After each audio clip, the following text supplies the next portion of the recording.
تمام ناظرین اکرام السلام علیکم۔ حضرت ابراہیم علیہ السلام کی زندگی پر پارٹ 2 میں خوش آمدید۔ تو جی پیارے دوستو، حضرت ابراہیم علیہ السلام جب غار سے باہر آئے تو حق کی تلاش کرنے لگے۔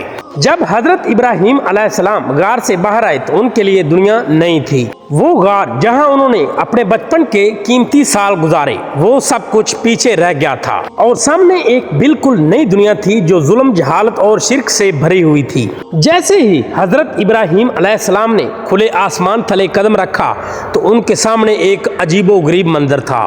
لوگ بتوں کے سامنے جھکے ہوئے تھے، ہاتھ باندھے کھڑے ہوئے تھے، قربانیاں دے رہے تھے، لیکن ان کے دل بالکل مردہ تھے۔ حضرت ابراہیم علیہ السلام حیران ہوئے اور اپنے دل میں سوال کرنے لگے، یہ لوگ کس کے سامنے جھکے ہوئے ہیں؟ یہ پتھر جو کچھ بھی نہیں کر سکتے، یہ خدا نہیں ہو سکتے، یہ خدا کیسے ہو سکتے ہیں؟ وہ اپنے دل میں سوچنے لگے کہ اللہ کی ذات کوئی اور ہے۔ وہ بستی جہاں حضرت ابراہیم علیہ السلام رہنے لگے، نمرود کافر بادشاہ کی سلطنت تھی۔ نمرود خود کو بہت بڑا خدا مانتا تھا اور لوگ اس کے خوف کی وجہ سے اس کی عبادت کرتے تھے۔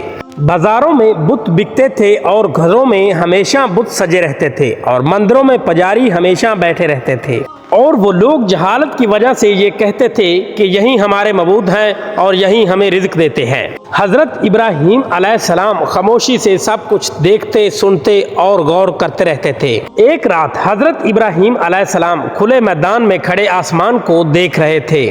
ستارے جگمگا رہے تھے۔ انہوں نے دل میں سوال کیا۔ ایک ستارے کو دیکھ کر انہوں نے کہا کہ یہ ستارہ بہت روشن ہے، شاید میرا یہی رب ہو۔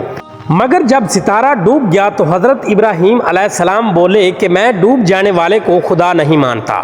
اور پھر چاند نکلا اور بڑا ہوا اور کہا کہ شاید یہی میرا رب ہے۔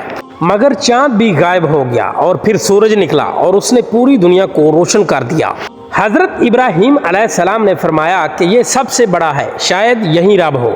مگر سورج بھی غروب ہو گیا۔ تب حضرت ابراہیم علیہ السلام کے دل نے گواہی دی، میرا رب وہ ہے جو نہ ڈوبتا ہے نہ مرتا ہے، وہی آسمان و زمین کا خالق ہے۔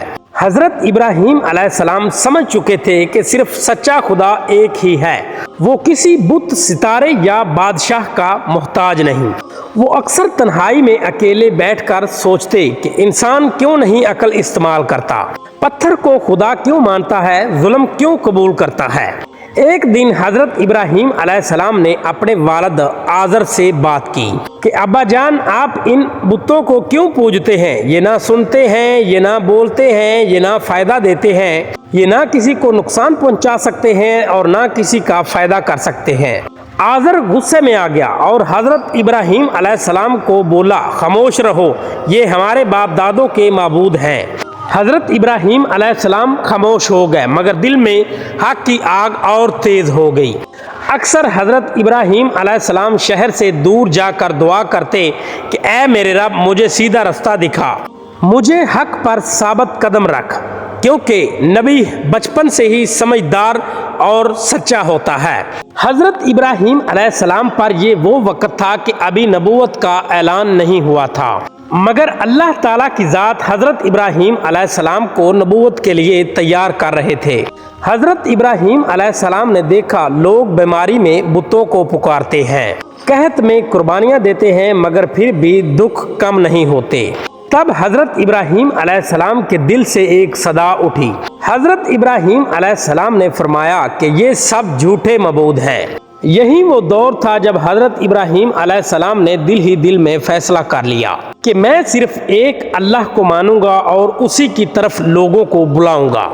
یہ فیصلہ حضرت ابراہیم علیہ السلام کی پوری زندگی کو بدلنے والا تھا۔ یہ حضرت ابراہیم علیہ السلام کی زندگی کا وہ طاقتور دور تھا جہاں اعلان نبوت ہوگا۔ کوئی معجزات نہیں، مگر سچ کی تلاش اور عقل کی روشنی اور توحید کی بنیاد رکھ دی گئی تھی۔ ایسی بنیاد پر آگے چل کر بت شکنی ہوئی، نمرود کا غرور ٹوٹا اور حضرت ابراہیم علیہ السلام خلیل اللہ کہلائے۔ تو جی ناظرین اکرام، حضرت ابراہیم علیہ السلام کی زندگی پر پارٹ نمبر 3 کے لیے ہمارے چینل کو سبسکرائب کر لو۔ اللہ حافظ۔